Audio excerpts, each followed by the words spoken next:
बिलखती भारत माता के तस्वीर को रखा, तराजू के दूसरे पलड़े पर अपने साथ गाड़ी बंगला कार रखा, दुनिया की हर भौतिक सुविधा रखा, एक सुंदर लड़की के साथ अपने आप को रखा।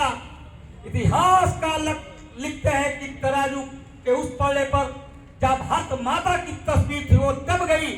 भगत सिंह ने आंख खोला और वायसराय को जवाब दिया कि वायसराय, तेरा गाड़ी बंगला कार तुझे मुबारक, दुनिया की हर भौतिक सुविधा तुम्हें मुबारक, तेरी सुंदर सी युवती तुझे मुबारक, मुझे भारत माता के हथकड़ी को आपकी गाड़ी पर तोड़ने के लिए हत्या से फांसी के फंदे को चूमना है। इसलिए ये देश आजाद हुआ है। खुदीराम बोस के संबंध में 17 वर्ष का वह बालक, उसे फांसी की सजा सुनाई गई थी। उसे भी लोगों ने अपने पलड़े में लाने की कोशिश की। खुदीराम बोस ने जवाब दिया था,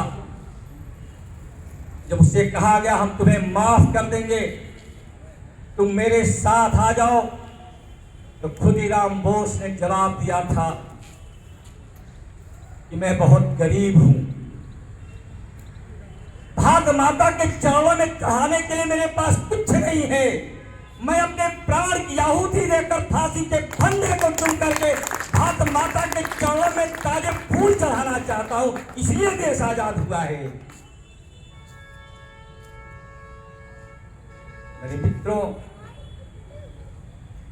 आजादी के दीवानों का स्वप्न था यह देश वैभवशाली बने, यह देश शक्तिशाली बने, यह देश गौरवशाली बने।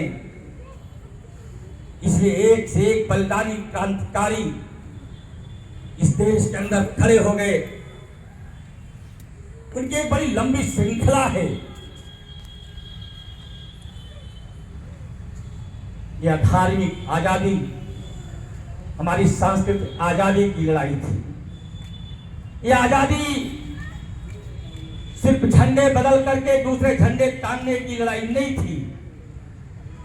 हमारी संस्कृति, हमारी सभ्यता, हमारा मान्यता, हमारा परंपरा, हमारा जीवन मूल्य जो हमारे ऋषियों ने सजोया सवारा, वह अक्षुण्ण रहे। भारत का जो डंका विश्व में बजता था, वह डंका फिर से विश्व में, दुनिया में कायम हो, इसके लिए लड़ाई थी। आजादी के 75वें वर्ष में अभी जैसा भारतीय खाद्य निगम के अधिकारियों ने कहा, किस प्रकार से हम आत्मनिर्भरता की तरफ बढ़ रहे हैं, यही सोच था। स्वराज का, स्व का, स्वाभिमान का, आत्मनिर्भर भारत, संगठित भारत, शक्तिशाली भारत,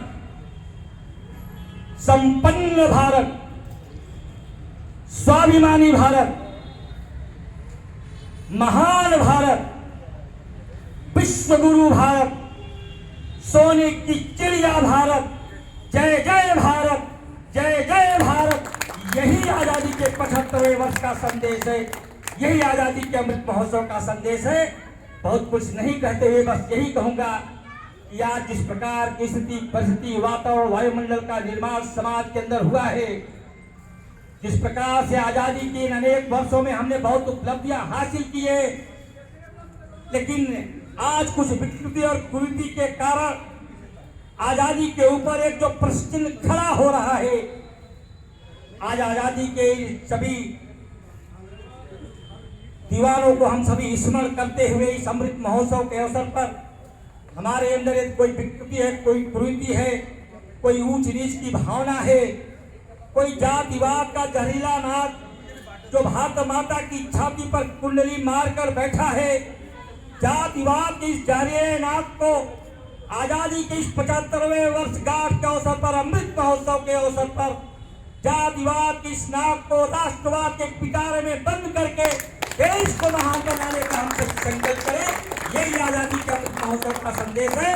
जय हिंद, जय भारत।